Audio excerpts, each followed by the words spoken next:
Wait, what? I have a ton of other videos that I want to work on, but certain recent events have forced my hand. Now, normally if you put the two words Geass and sequel next to each other in a sentence, I start screaming uncontrollably and telling you it never happened, while also hoping desperately that it will happen inside. So, when Sunrise announced an official sequel, I was stoked. For about 4 seconds. Then I read the title, Lelouch of the Resurrection. Oh. Huh. If you don't see the problem yet, let me clarify. It's all the same characters, picking up where the story left off from the end of Code Geass R2. No, don't get me wrong, I love Code Geass characters as much as the next guy, especially my main man Jeremiah, but having another season of a show that was pretty much over already has a lot of potential issues to jump over, and, well, with all due respect to Sunrise, I'm worried this might be a no-fucks-given mess of a show meant to make a quick buck off an old popular IP. Come on, Tanner, what's wrong? All you know about it is his name and what characters are appearing in it. How can you be so quick to judge if it's good or not?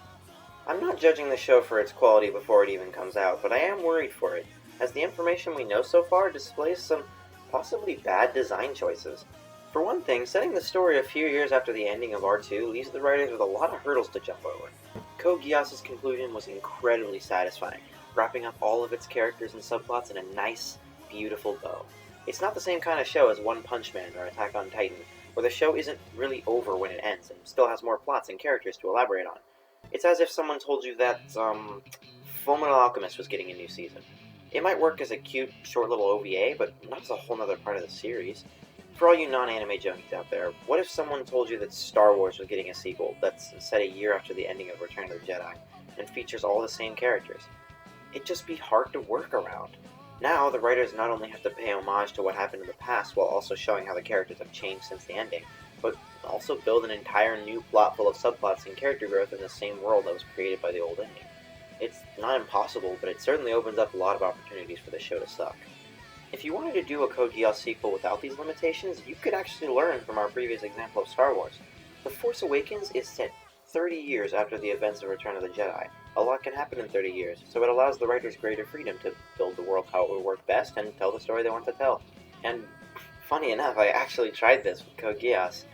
No, I'm not kidding. I wanted to practice weaving a complex story, so I wrote what amounts to a Code Geass fanfiction. I really hate that word. It has connotations of, like, gay shipping fanfictions found in the corners of the internet. Ugh, let's just call it a story. It had an almost completely new cast of characters and was set far into Code Geass' future, to the point where they colonized another planet as Earth was destroyed.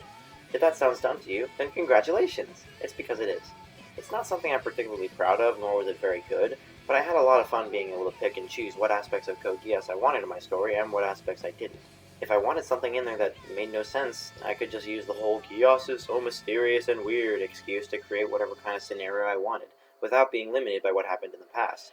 The new season doesn't have that luxury. There's also the other disadvantage that Code Geass has when it comes to setting a new story so soon after the last. R2's ending was very, very conclusive, and it's famous for it, but one thing was left ambiguous. Was Lelouch alive?